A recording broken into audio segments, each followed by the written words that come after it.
Ilmu urip ya. Karya Pak Novel. Syarat hidup nomor 1, ojo mikir. Selesai. Syarat hidup nomor 1, ojo mikir. Nanya, pernah puyeng ngadepi kehidupan? Pernah atau berapa kali atau bahkan sering gitu kan ya? Puyeng itu gara-gara apa? Mikir. Nah, berarti kan mikir salah tuh. Karena mikir jadi puyeng. Betul? Coba jenengan makannya kan makanan yang sehat toh, bersih ya, daging macam-macam makan. Jadi penyakit enggak jadi penyakit kebanyakan? Jadi penyakit. Orang gila makannya makanan kotor, sakit atau sehat? Sehat. Kenapa? Orang gila nggak mikir.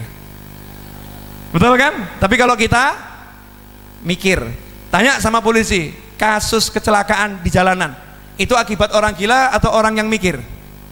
Mikir. Kalau Anda ngebut, Anda tidak mikir mesti selamat. Tapi ngebut mikir, ragu-ragu nabrak. Ragu-ragu nabrak. Makanya orang gila nyebrang itu hampir nggak pernah ketabrak. Orang waras nyebrang banyak yang ketabrak. Kenapa? Orang gila nyebrang nggak pakai mikir. Mau nyebrang, nyebrang saja. Gila. Hasilnya, subhanallah, yang lain ngerem, yang lain menghindar, dia selamat. Karena dia nggak mikir. Nah, kenapa orang gila taat aturan Allah? Hidup jangan mikir. Kenapa jangan mikir? Karena sudah dipikirkan oleh Allah yang maha memikirkan. Ngapain ikut campur mikir? Jelas? Jadi apa? Ojo mikir. Lah penjabaran ojo mikir. Penjabarannya. 1, saya mau nanya. Saya kesini datang sendiri atau diundang saya? Diundang, betul. Begitu datang ditaruh di mana? Di sini atau dimasukkan kamar? Masukkan kamar, so istirahat. Betul kan ya? Disuguhin. Kenapa disuguhin? Karena saya diundang. Bapak Ibu diundang, ini di depan diundang, dikasih suguhan. Betul atau betul? Disiapkan kursi untuk duduk. Betul. Sekarang saya mau nanya, yang ngundang jenengan ke muka bumi siapa? Yang nempatkan Anda, nempatkan saya di bumi ini siapa? Siapa yang nempatkan? Nah, kalau kita di sini aja dimuliakan sama yang ngundang, betul kan? Lah yang ngundang kita siapa? Nanya, yang ngundang kita siapa di muka bumi? Yang meniupkan ruh itu di muka bumi ini jadi manusia siapa? Yang datangkan kita ke muka bumi siapa? Lah kira-kira Allah jamin enggak kehidupan kita di muka bumi? Lah kenapa Anda masih mikir dan ragu? Kurang ajar kan? Wa ma min dabbatin fil ardi illa 'alallahi rizquha. Beb, nyatanya banyak yang susah gara-gara dia menyalahi aturan mikir. Enggak boleh mikir, jalan aja hidup ini, jangan dipikir. Contoh ya. Contoh sederhana. Allah udah nyiapkan semuanya.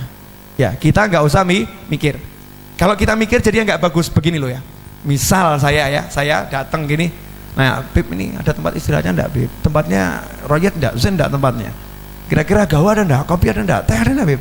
Kira-kira gimana? Saya nanti kalau pengen teh bisa dapat enggak? Saya ngomong gitu terus, Habibnya nyaman enggak? Enggak nyaman, dianggap saya ini orang yang benar atau enggak benar nih? Enggak benar karena meragukan yang ngundang, betul kan ya?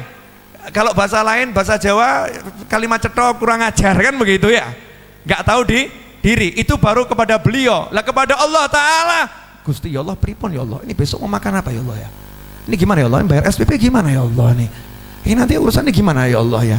Kan aku udah bilang, wa ma min dabbatin fil ardi illa 'alallahi rizquha. Udah aku jamin dan aku umumkan, ngapain kamu meragukan aku? Masih ragu, ya silahkan mumet. Akhirnya Allah marah. Wis gak usah kayak kopi, gak usah kayak teh. Mikir dewe. Paham enggak? Jangan mikir. Yang kedua, masalah itu tidak ada. Jadi kalau orang hidup mengeluhkan masalah terus, berarti orang itu mati, nggak hidup. Masalah itu tidak pernah ada, tidak ada masalah. Bib, nyatanya ada masalah, nggak ada. Contoh, ada orang punya utang, masalah nggak? Masalah kalau nggak bisa bayar. Betul kan? Kalau bisa bayar jadi masalah? Enggak. Ada orang jatuh, masalah enggak? Masalah. Tapi kalau bisa bangun, gak jadi masalah. Setiap masalah kalau ada solusi namanya bukan masalah. Betul kan? Nah hebatnya Allah tuh, Allah kasih masalah gak pernah gak ada solusi. Masalah selalu udah ada solusi di dalamnya. Fa inna ma'al usri yusron, inna ma'al usri yusra. Setiap masalah itu ada solusi. Dan hebatnya bukan cuma itu, masalah plus solusi plus rezeki. Jadi kalau datang masalah itu selalu ada rezeki di dalamnya. Bingung? Loh, saya nggak asal ngomong ini. Jadi mulai nanti kalau kepleset bilang alhamdulillah rezeki mau datang. Ya. Dalilnya mana? Wa may yattaqillaha yaj'al lahu makhraja wa yarzuqhu min haitsu la yahtasib. Masalah. Wa may yattaqillaha yaj'al lahu makhraja, Allah beri solusi untuk masalahnya. Wa yarzuqhu, dan Allah memberinya rezeki dari arah yang nggak pernah bisa dia pikir. Lalu Allah aja udah ngasih tahu rezekimu tuh nggak bisa kamu pikir, kok kita gaya mikir? Kan nyalahi aturan Allah. Paham ya? Jadi ada masalah, ada solusi, ada rezeki. Satu paket. Syaratnya cuma satu. Awal tadi jangan mikir, tapi ngapain? Zikir. Wa ma khalaqtul jinna wal insa illa liya'budun. Enggak usah mikir, salat. Baca Al-Qur'an. Cari ilmu. Senangkan orang tua. Senangkan anak. Senangkan pasangan hidup. Silaturahim. Waktu ke pasar, ya ke pasar. Kerja. Jalani aja aturannya Allah. Gak usah mikir, nanti sistemnya Allah yang akan kerja. Selesai masalah. Nah kita kan enggak, takwanya hilang, mikir masalah, mumet-toh. Silahkan puyeng, silahkan pusing. Saya mau nanya, ini ilmu yang terakhir ini murah atau mahal?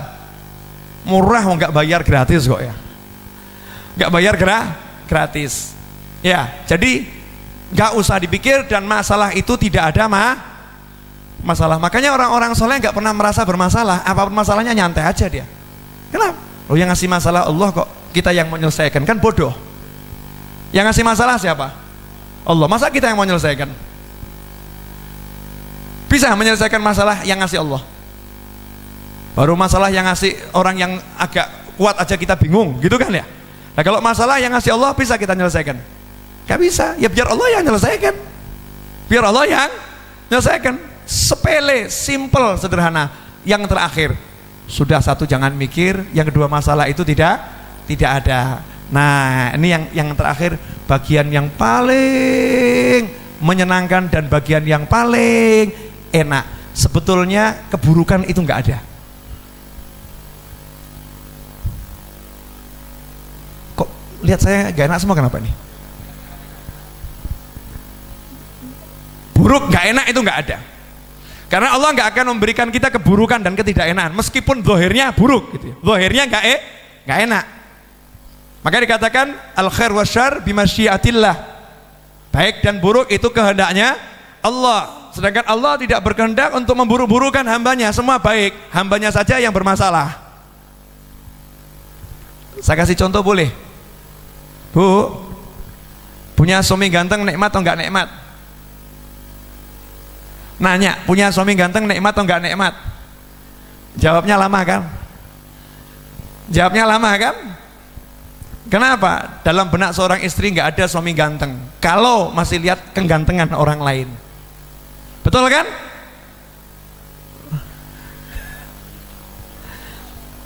Seganteng-gantengnya suami Anda kalau lihat saya kalah ganteng.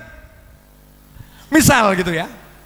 Ada orang gitu, seganteng-gantengnya suami Anda lihat saya kalah ganteng, karena orang yang ngomong itu gantengnya luar biasa. Lah kalau hidupnya cuma lihat orang ganteng, suaminya jadi jelek. Suaminya jadi jelek. Akhirnya dia pulang ke rumah ketemu orang jelek. Akhirnya pulang ke rumah merasa punya suami yang jelek. Akhirnya pulang ke rumah merasa dirinya rugi menikah dengan suami yang seperti, ya Bu ya. Padahal punya suami jelek itu syukurnya double. Kenapa? Perempuan lain gak ada yang mau. Karena suaminya jelek. Sama suami punya istri kok jelek. Punya istri jelek.